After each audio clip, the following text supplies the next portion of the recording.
नमस्कार। हम सुन रहे हैं अकबर बीरबल के किस्से। तो आइए सुनते हैं बड़ा ही मज़ेदार और दिलचस्प किस्सा। एक बार दो पड़ोसियों के बीच आम के पेड़ को लेकर झगड़ा हो गया। इस झगड़े ने इतना भयंकर रूप धारण कर लिया कि पड़ोसी ने बादशाह के यहाँ जाकर फरियाद की कि मेरे पड़ोसी मेरे लगाए हुए आम के पेड़ पर कब्जा करना चाहता है, जबकि 7 वर्षों से मैं उसकी देखभाल कर रहा हूँ, इसलिए मुझे न्याय मिलना चाहिए। इस मामले का निपटारा करने का हुक्म बीरबल को दिया गया। आज्ञा पाकर बीरबल ने दोनों पड़ोसियों को बुलाया और बारी बारी उनका बयान दर्ज किया। पहले पड़ोसी ने बीरबल के सम्मुख अपनी बात सुनाई। बीरबल ने उसकी बात सुनकर उसे जाने का आदेश दिया। फिर दूसरे पड़ोसी को बुलाया और उससे पूछा कि क्या ये आम का पेड़ तुम्हारा है? तो दूसरे पड़ोसी ने अत्यंत विनम्रता से उत्तर दिया, हाँ हुजूर, यह पेड़ मेरा ही है। 7 साल तक मैंने इसकी खूब देखभाल की है और आज जब इसमें फल लगने लगे हैं तो मेरा पड़ोसी इसे हथियाने की कोशिश कर रहा है। तो उसकी बात सुनकर बीरबल बोले, क्या कोई उस पेड़ की चौकसी भी करता है? तो पड़ोसी ने बोला कि हम दोनों की राय से एक चौकीदार उसकी देख रेख करता है। यह सुनकर बीरबल ने उस चौकीदार को बुलाया और दूसरे पड़ोसी को भी जाने की आज्ञा देते हुए कहा कि इसका फैसला कल किया जाएगा। आज्ञा पाकर दूसरा पड़ोसी भी अपने घर चला गया। बीरबल ने चौकीदार से पूछा, तुम किसकी तरफ से रखवाली करते हो? जिस पर चौकीदार ने जवाब दिया कि मैं दोनों की तरफ से देखरेख करता हूँ।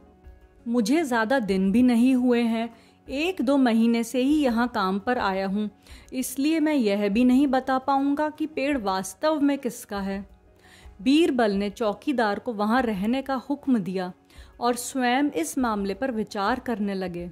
शाम को बीरबल ने चौकीदार को बुलाकर कहा, तुम बारी बारी से दोनों के घर जाओ और उनसे कहो कि आम के पेड़ के पास हथियारबंद डाकू खड़े हैं और आम तोड़ने को तैयार हैं।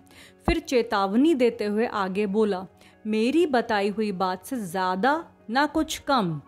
तुम्हारे पीछे मैं अपने आदमियों को भी भेज रहा हूँ। उसके बाद बीरबल ने चौकीदार के पीछे पीछे अपने 2 विश्वसनीय नौकरों को भेज दिया और उन्हें भी समझा दिया कि जब यह चौकीदार दोनों पड़ोसियों से बात कर रहा हो तब तुम सुनना और जो भी उनके बीच की बातचीत हो वो मुझे आकर बताना। आज्ञा पाकर दोनों नौकर चौकीदार के पीछे चले गए। चौकीदार पहले पड़ोसी के घर गया। उस समय वो घर पे नहीं था, इसलिए उसने उसकी पत्नी को सारी बात जाकर बता दी। फिर वह दूसरे पड़ोसी के घर गया।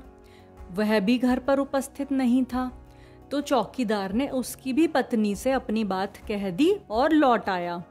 बीरबल ने जिन 2 नौकरों को भेजा था उनमें से एक दूसरे द्वारा और दूसरा पहले द्वारा मकान के पास ही छिपा हुआ बैठा था।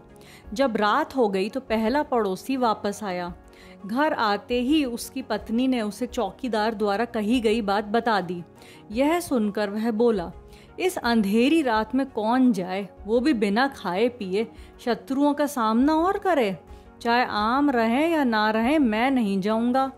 कुछ क्षण रुकने के बाद उसने अपनी पत्नी से और कहा, मैंने तो यह सोचा था कि यदि जुगाड़ लग जाए तो आम का पेड़ हाथ लग जाए, ना लगे तो ना सही, मेरा उसमें जाता ही क्या है। मैंने तो सिर्फ पड़ोसी को परेशान करने के लिए यह सब कहा था। बीरबल के द्वारा भेजा गया नौकर यह सब बातें सुन रहा था। उधर जब दूसरा पड़ोसी अपने घर पहुंचा तो उसकी पत्नी ने भी वही सब बात उसे बताई। तब वह बिना किसी विलंब के आम के पेड़ की ओर शत्रुओं का मुकाबला करने के लिए जाने लगा। उसकी पत्नी ने जब भोजन कर लेने को कहा तो बोला, भोजन तो वहाँ से वापस आकर भी कर सकता हूँ, लेकिन यदि इस मौके पर नहीं गया तो मेरे सालों साल की मेहनत मिट्टी में मिल जाएगी। बीरबल का दूसरा नौकर भी ये सारी बातें छुप कर सुन रहा था। जब दूसरे पड़ोसी ने कंधे पर लाठी रखकर पेड़ की ओर बढ़ा तो नौकर अपने पहले साथी से मिलने तथा पहले पड़ोसी की बात जानने के लिए उसके मकान की ओर चला गया। बीरबल के नौकरों ने उसके सम्मुख दोनों की बातों को कह सुनाया। जब दूसरे दिन वादी और प्रतिवादी उपस्थित हुए तो बीरबल ने दोनों को संबोधित करते हुए कहा, यह पेड़ तुम दोनों का है। मेरे पास अब तक जो सबूत मिले हैं उनसे यही पता चलता है, इसलिए इस पेड़ पर अब तुम दोनों का समान अधिकार है। इस वक्त पेड़ पर जो फल लगे हुए हैं उनमें से आधे आधे तुम दोनों को बांट दिए जाएंगे, और बचा पेड़ वह भी काट दिया जाएगा और उसकी लकड़ी भी आधी आधी तुम दोनों में बराबर बांट दी जाएगी। इस हुक्म को सुनकर पहला पड़ोसी तो बहुत खुश हुआ। बीरबल ने जब उससे पूछा तो उसने स्वीकृति में अपना सिर हिला दिया और कहा कि जैसा आदेश हो वही मानूंगा। परंतु दूसरा पड़ोसी इस अन्याय को सुनकर स्तब्ध रह गया।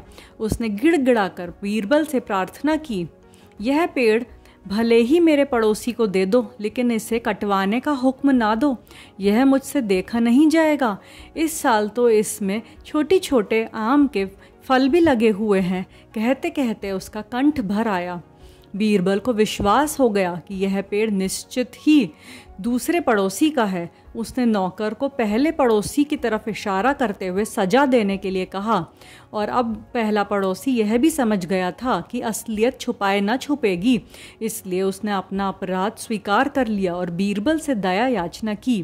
परंतु बीरबल ने यथाउचित दंड का आज्ञा दी। बादशाह को जब इस फैसले का पता चला तो उन्होंने बीरबल की बुद्धिमानी की अत्यंत प्रशंसा की। धन्यवाद।